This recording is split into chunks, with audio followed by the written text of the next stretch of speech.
So here we have the Volkswagen Tiguan Automatic on a 20 plate. I'm going to start off by showing you around the outside of the car, and then we'll hop in and run through some controls on the inside. But from the outside, you can see it's a 5-door car with alloy wheels and tinted windows. Let's start off inside the boot and then work our way around the rest of the car from there. As we approach the boot, you can see we have reversing sensors, plenty of boot space as well, along with the 3 individually folding rear seats should you wish to increase this space even further. And then underneath this tray section, we have a space saver spare wheel. Okay, so we're just going to work our way back round to the front of the car, and then we'll hop in and run through some controls on the inside. Now that we've done a full circle of it, you can see it's in excellent condition the whole way round. Just briefly before we climb in, I think it's well worth seeing the interior from this exterior point of view. There's plenty to run through on the dashboard, so let's hop in and we'll do that right now. Okay, now that we're inside the car, we're going to start with the dials. On the left-hand side, we have the rev counter, and on the right-hand side, the speedometer, and a digital readout for the speedometer as well. On the extreme right, you'll see the fuel gauge, and on the extreme left, the coolant temperature gauge. The information in the middle can be changed using buttons on the steering wheel for various different pieces of driving data.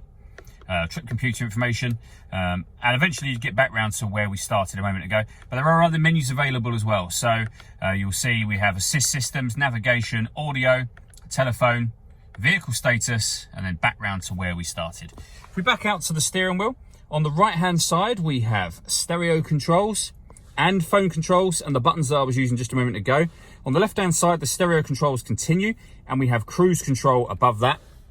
The button in the middle of that section, just here, if you press that after you set the cruise control, this car is able to maintain its own distance between itself and the car in front, both speeding itself up and slowing itself down according to that car's speed. And we've done a video that shows how that works, which you can find on our website and also on our YouTube channel as well. Working our way over into the central area, this touchscreen, you've got buttons down the side for things like radio, for example. When it comes to radio, you can see that we have DAB, FM and AM radio available to us.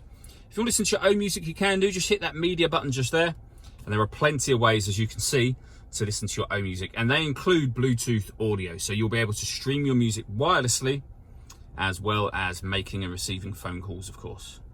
On top of all of that, this car has got a 360-degree parking camera. So you'll see we have a reverse camera on the right hand side, and on the left hand side we have an image of the car, an aerial view image essentially of the car where it's parked right now. So it does make it very easy to park with all of those controls.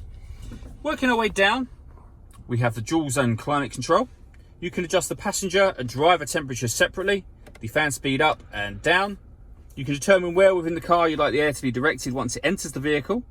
Then when you're happy with those settings, that button turns the air conditioning off in this case, or back on again, or hit auto and the car will take control of the fan speed and the direction of the air to maintain those 2 temperatures for you. You can override that whenever you wish to. This car's also got a heated driver seat with 3 different heat settings, and then the same on the passenger side as well. We have the 2 USB inputs, an auxiliary input, and a 12-volt charging socket underneath here. The gear lever for the fully automatic gearbox. We have an electronic handbrake with auto hold function. And over this side, that button changes the driving mode of the car, so you can put it in eco, normal, sport, and also individual as well. And you can customize individual by changing any of those settings you want to. We can turn off the stop and start. And then these two, I'll show you the first one, this one, up in this central screen. This car has got autonomous parking, which means it's able to park itself. Give the button a push, follow the instructions on screen, and the car will do the steering for you. You just need to change gear when it tells you to. And then brake or accelerate when it tells you to as well. And then lastly, this button just here will turn on the camera system. So right there you can see that bird's eye view image of the car, but just shown in a larger scale. The last thing I want to talk about is the panoramic glass roof on this car. So first of all, there's a button that will open the sun blind section. And as you'll be able to see, that opens all the way to the back of the rear seats and lets in a huge amount of extra light.